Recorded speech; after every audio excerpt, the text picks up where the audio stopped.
Hello everybody. Today is a video using the new GoPro Hero9 Black, and I'm going to try to start using it kind of as my daily driver, so is my car. And what I'm trying to do is I'm trying to first and foremost learn how it works, learn all the features of it, kind of learn what it's capable of. And this video is using all stock standard settings, and I'm going to be playing around with it, kind of adding it, you know, playing with all the settings. There's a whole like pro, quote unquote pro settings, and yeah, there you go. So trying to warm up the car for the day, and the reason for that is because I'm going to see the wizard again. Well, not the car wizard, my magician, whatever you want to call him. I don't know if there's a trademark on the word wizard these days. And the reason for that is this little bugger right up there. Unfortunately, it came back. It's been about 5 days since I shot the last segment where I was just driving along, doing absolutely nothing wrong, and for some unknown to me reason, the check engine light went on. Now, later on, when I kind of analyzed the situation, I think it's going to beep right now. Nope. I realized that the car jerked a little bit, and that was probably due to what later was diagnosed. All right, I can't see crap. Sorry. I should have planned this a little better. And later was diagnosed a little jerkiness, which honestly I thought I hit, you know, a more than average size speed bump. It ended up being a cylinder 1 misfire, where the mechanic kind of, you know, he took a scan tool, he saw that it threw a code for cylinder 1, but he didn't have the time to do anything about it. He said that he was going to clear the code and he was just going to let me drive it off because he couldn't do anything at that time. And he did, and it did work. It did go away for about four to 5 days. But then yesterday evening, it came back. And, you know, it's not doing anything right now. Like, seriously, it's normal. It started. I used the remote start to start it. Nothing really out of the ordinary. Like, it drives right now fine. But at the same time, I can't just be living my life with a check engine light. It's just not going to happen. And yeah, so I scheduled a separate appointment like he said I should do, and I'm going. Now, one thing that I did notice, and I did mention it the last time I filmed this, was I think when the check engine light goes on, oh, sorry, the sun is right in the face. I think the revs are limited to 2,000 RPMs. I'm gonna test it out just kind of so to be sure, but I noticed on more than one occasion, like it accelerates okay, but when I hit the gas, it doesn't go above 2,000. So I'm gonna need to take a highway, so I'll check it out. All right, it's nice and early. It's about what, 8:34. So we will see how it goes. Yeah, so whatever you guys can see, I know the sun is really blinding. So when pressing the gas, yeah, it does shake a little. So there is somewhat of a misfire. I don't know if it's still cylinder 1 or not, but pressing on the gas, yeah, it shakes a little, but it very reluctantly, the RPMs go up. So I don't know, is it because it's operating on 7 cylinders or what? So yeah, so there's definitely some sort of a safety mechanism involved. I guess the only other thing I could do, just for my own sake, is try to kind of do a little bit of a harder acceleration off the stop. There's going to be a few, see, we're slowing down. Yeah, but definitely something is off. So let's see. Oh, you know what? Now it climbs. So maybe it's an intermittent misfire. I don't know. All I know is that it's not normal. But yeah, okay. Yeah, it shakes. It shakes. Okay, all right, well, I'm gonna baby it all the way to the mechanic, and we'll see what this day and how much of this day is going to be spent at that mechanic. And I really hope it's not that bad. All right, so now switching back to the standard, standard settings. So he looked at it. Yeah, it's still misfiring on cylinder number 1. He's checking to see about the parts availability. He wants to check, basically change spark plugs on all 8, because I said, there's really no way of knowing when they were changed. They're obviously far from new, and it's possible that maybe they were never changed. Then also, I think he said a coil pack on cylinder number 1, because that seems to be also potentially an issue.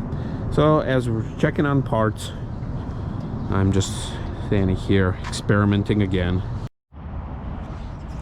Right, so I'm waiting for my car to get done. It said it'd be a couple hours. I decided to take a stroll, and I remember visiting this lot. This is probably 6 months ago or so, and some of those cars there that I filmed, and I remembered this BMW. I don't think it left for about at least 6 months, so it's still here. I'm surprised tires didn't go flat, but look, the paint is still chipping, peeling, the clear coat, whatever. BMW sign is long gone, erased by whatever element. Let's see if I can capture it. It's almost like revisiting an old friend, like it's been sitting here waiting for me all this time. Yeah, the inside is exactly the same. Exactly the same as I found it 6 months ago.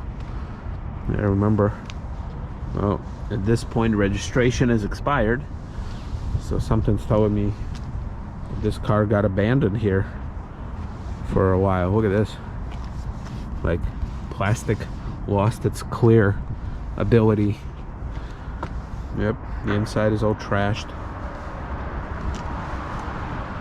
So yeah, too bad, too bad. Alright, so in this segment I'm trying to take opportunity while mechanic is answering a phone or something and just kind of see what's going on. So he actually called me while I was taking a stroll, and he basically told me that there's a problem. And the problem is with an internal leak of coolant, which may or may not have stopped. He basically told me that, when he took out the spark plugs, he realized that there was a lot of sludge and buildup inside. But he checked around and he said, well, it wasn't really coming out from anywhere, outside the car. And he also asked me when was the last time I filled up the coolant reservoir. And I told him, when I bought it after a couple months, I realized that it's a bit low, so I added it, and I have not added it since. So this is what he said. It basically said, well, it probably looks like there was a leak there earlier, and then it was resolved by a previous owner somehow. You see, I'm just trying to figure out. And he said that, yeah, based on this is that coil pack thing from cylinder 1. And he's like, well, I will switch it out for you. He said, if you want to, leave it here, I'll do more investigation. And he said, it doesn't look like it's leaking now. And obviously, I'm all about keeping my costs down while keeping my car healthy. So I told him, all right, let's do the full, 8 spark plugs, and let's do that coil pack 1, and let's see what happens. And that's exactly what we went with. He did also say that it looks like the manifold was replaced, and everything else seemed to be fine. And he cleaned everything up. Right, so the end result of this particular saga ended with him changing all 8 spark plugs and then a coil pack on cylinder 1. But it's not 100% resolved. So it's basically, the check engine light is off. The car runs great, but because it had that basically coolant leaked inside cylinder 1, so that's what was causing misfire, combined with spark plugs that not 100% sure when they were changed, or if they were original. I mean, they were in relatively rough shape. So yeah, So we agreed that I will keep an eye on it, that ultimately spark plugs would need to be changed anyway.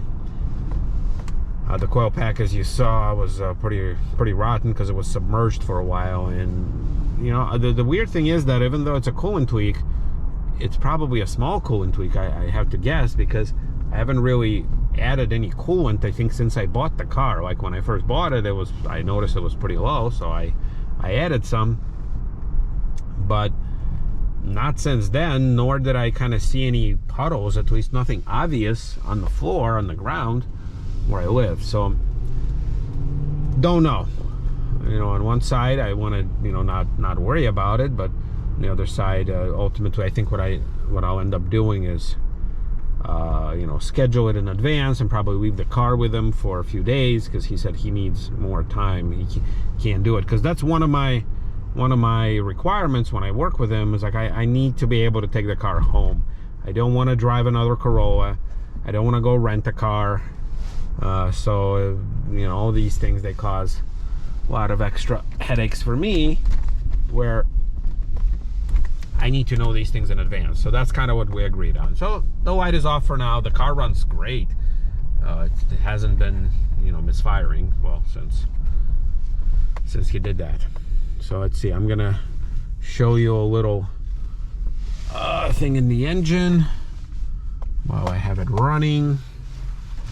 But it's good to be home, and it's good to not have, even though it's temporary, it's good not to have a check engine light. All right, so let's see.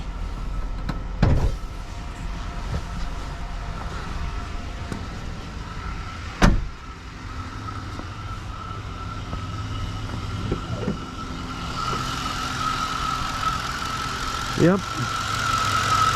So here you go. So basically, it does leak, but he said that it doesn't leak coolant from there.